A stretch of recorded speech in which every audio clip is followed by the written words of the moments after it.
जिनको 100 गज के प्लाट पीछे देने का बात कही गई थी, उन लोगों को प्लाट के नाम के ऊपर जगह दिखा दी गई,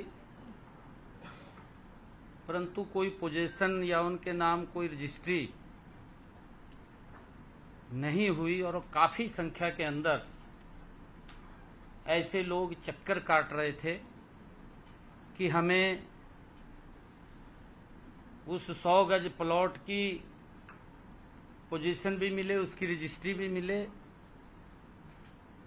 बहुत सारे ऐसे बेनिफिशरीज थे, लाभार्थी थे, जो ये चाहते हैं कि हमें 100 गज का प्लॉट मिले। उसको लेकर के एक योजना पिछले दिनों आदरणीय मनोहर लाल जी ने वो बनाई। विधानसभा के अंदर भी इसका बजट का अलग से प्रावधान किया गया और उसके निमित्त कल सोनीपत में ऐसे जो लाभार्थी हैं उन सबको प्लॉट की पोजीशन भी दी जाएगी। हरियाणा प्रदेश के अंदर अलग अलग स्थानों के ऊपर ये कार्यक्रम का आयोजन होगा। उस कार्यक्रम में हमारे हरियाणा सरकार के सभी मंत्रीगण, हमारे सभी विधायकगण वहां पर मौजूद रहेंगे और मैं स्वयं सोनीपत से इस योजना के माध्यम से ऐसे हमारे जो लाभार्थी हैं उनको प्लॉटों की पोजीशन भी दी जाएगी और उनको रजिस्ट्री भी वहीं पर मौके पर ही करा करके उनको सुपुर्द किया जाएगा।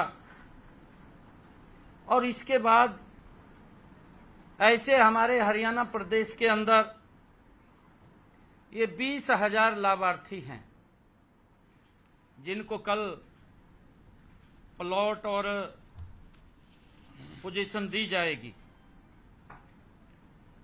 क्योंकि ये कांग्रेस सरकार ने इसको शुरू तो किया परंतु उनके हालात के ऊपर छोड़ दिया। वो घूमते रहे, ना उनके पास कोई कागज था, ना उनके पास कोई रजिस्ट्री थी। वो घूमते रहते थे कि हमें कोई पोजीशन मिल जाए, परंतु जब उनके पास कोई कागज नहीं था, खाली नामात्र के लिए जगह दिखा दी और उसके लिए वो चक्कर काटते रहे। ऐसे सब उन गरीब लोगों को जो बीपीएल परिवार के लोग हैं उन सब को ये 20,000 इस प्रकार की संख्या थी, लोग थे, उनको ये पोजीशन देने का काम किया जाएगा। और कांग्रेस जो ये महात्मा गांधी बस्ती योजना, ग्रामीण बस्ती योजना का ये ढंढोरा पीटते रहे और ये उनके हालात के ऊपर कांग्रेस ने गांधी जी के नाम के ऊपर इस योजना को शुरू किया, परंतु उसको अमली जामा नहीं बनाया, खाली नाम दे दिया, उनके हालात के ऊपर छोड़ दिया। हमने ये निर्णय किया है इस समस्या के समाधान के लिए मुख्यमंत्री ग्रामीण आवास योजना के अंतर्गत सभी लाभार्थी, जितने ये लाभार्थी थे, उन सबको प्लॉट का कब्जा भी दिया जाएगा, उनको रजिस्ट्री भी बना करके दी जाएगी। और उसके बावजूद ऐसे अगर जो और लाभार्थी हैं जो शेष बचेंगे, उनकी संख्या ये लगभग 20,000 है और 7,775 ऐसे जो लाभार्थी हैं जिनको कल ही ये पोजीशन भी देंगे, कब्जा भी देंगे और उनकी रजिस्ट्री भी कराएंगे। 20,000 लोगों के जो हमने चिन्हित किया है, जहां उनको प्लॉट नहीं मिल रहा है या जमीन उपलब्ध नहीं है, शीघ्र ही जल्दी ही अगले चरण के अंदर हम उसकी सारी की सारी तैयारी कर रहे हैं, लगभग वो फाइनल टच के अंदर है। उनके खाते में भी 1-1 लाख रुपया वो प्लॉट खरीदने के लिए वो प्लॉट खरीद सकें, वो पहुंचाने का काम भी जल्दी ही हम करेंगे। ऐसे ये लगभग जो संख्या है कि हमारी सरकार की सोच है और ये सोच डॉक्टर भीमराव अंबेडकर जी, ये सोच महात्मा ज्योतिबा फूले जी की, उनके सपनों को साकार करते हुए देश के यशस्वी प्रधानमंत्री आदरणीय नरेंद्र मोदी जी और हमारी डबल इंजन की सरकार उनके जीवन को सरल और सुगम करने के लिए लगातार उसमें सुधारीकरण करते हुए उन तक लाभ पहुंचाने का काम ये हमारी सरकार कर रही है। और ऐसे अगर और भी कुछ लोग बचेंगे, उसके लिए भी हमने ये कहा है कि एक पोर्टल के माध्यम से वो रजिस्ट्रेशन करेंगे कि जो ऐसे लाभार्थी बचेंगे उनको भी वेरीफाई करके जो पात्र व्यक्ति है उस तक लाभ पहुंचाना हमारी सरकार का कमिटमेंट है और उसको लेकर के हम उन तक ये लाभ पहुंचाने का काम करेंगे। आदरणीय प्रधानमंत्री जी ने पिछले 10 वर्षों में प्रधानमंत्री आवास योजना के तहत हमारे प्रदेश के अंदर लगभग 14,939 मकान बना करके देने का कार्य किया है। प्रदेश के अंदर लगभग 15,356 निर्माणाधीन हैं जिनके ऊपर काम चल रहा है। जल्दी ही उनकी भी चाबियां उनको सौंपने का काम ये हमारी सरकार, डबल इंजन की सरकार मजबूती से कर रही है। और लगभग हरियाणा के अंदर प्रधानमंत्री आवास योजना के तहत हमने पिछले 10 वर्षों में 552 करोड़ रुपया इस योजना के तहत हमने खर्च किया है। और ऐसे जो नए मकानों के अलावा भी पुराने मकान हैं, डॉक्टर भीमराव अंबेडकर नवीनीकरण योजना, उसके माध्यम से 2138 पुराने मकानों के विस्तार, उनके नवीनीकरण के लिए भी हमने 60 हजार रुपया उन तक पहुंचाने का ये काम किया है। और इस योजना के तहत प्रति जो बेनिफिशियरी है, लाभार्थी है, उस तक 3 किस्तों में 1,38,000 रुपया पहुंचाने का काम ये हमारी सरकार वो कर रही है। प्रधानमंत्री आवास योजना ग्रामीण के तहत 29,440 मकानों के निर्माण की स्वीकृति दी है।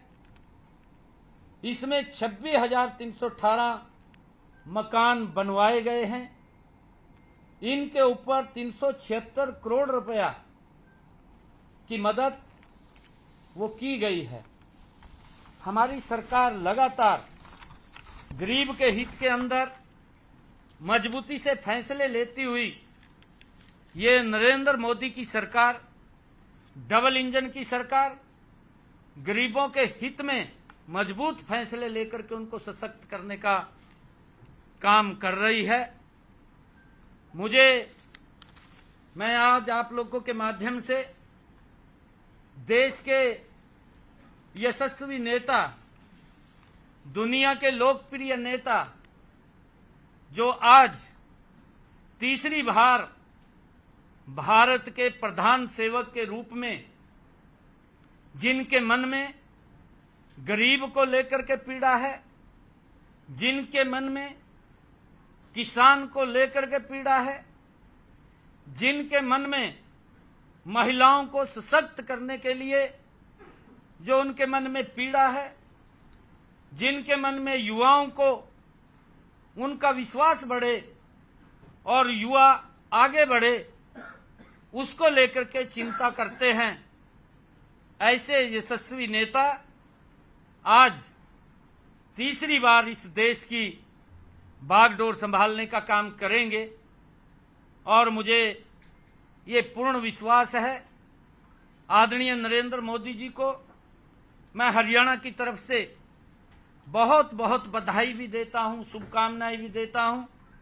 उनके नेतृत्व के अंदर ये भारत और गति से आगे बढ़ेगा।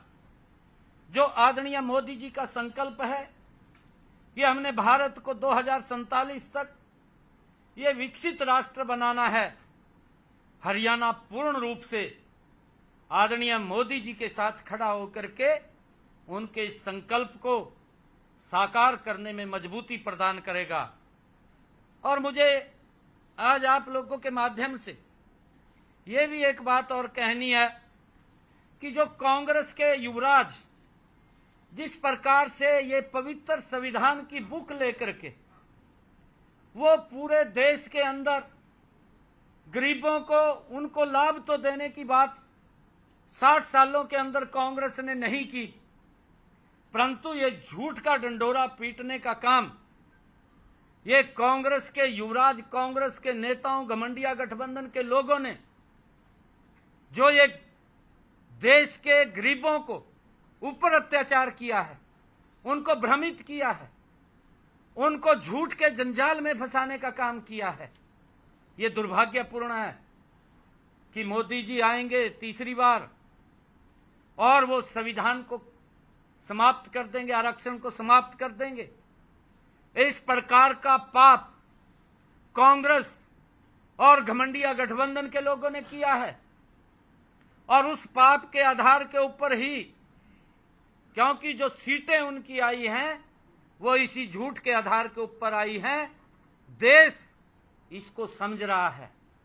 आज देश पूर्ण रूप से समझ चुका है कि ये जो बुक, ये जो पवित्र संविधान जिसका सम्मान कभी भी कांग्रेस ने नहीं किया है, मैं आज आपके बीच में कहना चाहूंगा, सबसे पहले जो डॉक्टर भीमराव अंबेडकर जी ने विरोध किया था लोकसभा के अंदर, उन्होंने ये बात खड़े होकर के कही थी कि जो धारा 370 है, जो जवाहरलाल नेहरू जी ने उसको शामिल किया था, धारा 370 बनाई थी, डॉक्टर भीमराव अंबेडकर जी ने उसका विरोध किया था कि ये धारा 370 इस पवित्र संविधान में शामिल नहीं होनी चाहिए। संविधान की मूल भावना के साथ खिलवाड़ करने का काम सबसे पहले अगर किसी ने किया वो कांग्रेस पार्टी ने किया। मुझे बड़ा दुख होता है, लगातार बाबा साहब के इस पवित्र संविधान को कांग्रेस और घमंडिया गठबंधन के लोगों ने मंचों के ऊपर अपमानित करने का काम किया है। उनको देश से माफी मांगनी चाहिए।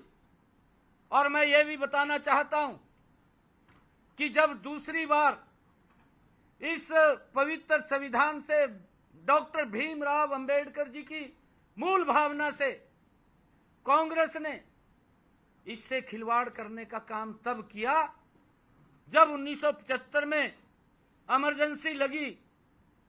इंदिरा गांधी ने उस समय के अंदर संविधान जो हमारी धारा 39 है, धारा 39 के अंदर ये प्रावधान ये कांग्रेस पार्टी ने किया। और ये किया कि अगर प्रधानमंत्री छल से, कपट से, बेईमानी से या किसी और अन्य संसाधनों से, चाहे वो पैसे के बल के ऊपर हो, चाहे वो भ्रष्टाचार के बल के ऊपर हो, चाहे देश के लोगों का शोषण करके वो जीत जाए, तो उसको मान्यता देनी पड़ेगी। ये धारा 39 के अंदर, इस संविधान के अंदर ये कांग्रेस ने ही पाप किया था। इस संविधान की पवित्र मूल भावना के साथ खिलवाड़ करने का काम ये कांग्रेस पार्टी ने ही किया था। आज देश समझ रहा है। और साहबानों, रात के 2 बजे कोर्ट के दरवाजे खोलना एक विशेष व्यक्ति के लिए, उसको लाभ देने के लिए, उसको बचाने के लिए, जिसने एक जघन्य अपराध किया हो, उसके लिए रात के 2 बजे कोर्ट खुल जाता है। तब इस डॉक्टर भीमराव अंबेडकर जी की भावनाओं को आहत करने का काम, इस पवित्र संविधान को उन्होंने अपमानित करने का काम ये कांग्रेस और घमंडिया गठबंधन के लोगों ने किया है। मोदी जी ने तो पिछले 10 वर्षों में इस देश को इस पवित्र संविधान के डॉक्टर भीमराव अंबेडकर जी की भावनाओं के अनुरूप चलाने का काम किया है। इन्होंने कभी डॉक्टर भीमराव अंबेडकर जी को सम्मान नहीं दिया। मोदी जी ने तो इन 10 वर्षों में डॉक्टर भीमराव अंबेडकर जी के जो पंच स्थान थे, उनको पंच तीर्थ के रूप में विकसित करके डॉक्टर भीमराव अंबेडकर जी को सम्मान देने का भी काम किया है। ये कांग्रेस के लोग ये झूठ के आधार के ऊपर ये जीत करके आज कुछ सीटें आए हैं, परंतु देश इनको कभी माफ नहीं करने वाला है। और कल जैसा मैंने बताया है कि कल उस वर्ग के लिए, जिस वर्ग के अधिकारों की सुरक्षा करने का काम डॉक्टर भीमराव अंबेडकर जी ने किया है, महात्मा ज्योतिबा फुले ने किया है, कागज भी नहीं दिया, उनको बोल दिया ये 100 गज का प्लाट वो घूम रहे थे, उनको सम्मान देने का काम भी कल हम करेंगे, हमारी सरकार करेगी। मैंने इतनी बात आपके बीच में कहनी थी। बहुत बहुत धन्यवाद। ये सीएम साहब, प्रदेश में कितने आवासीय हैं, कोई सरकार ने सर्वे करवाया है? बिल्कुल, इसका सर्वे कराया मैंने।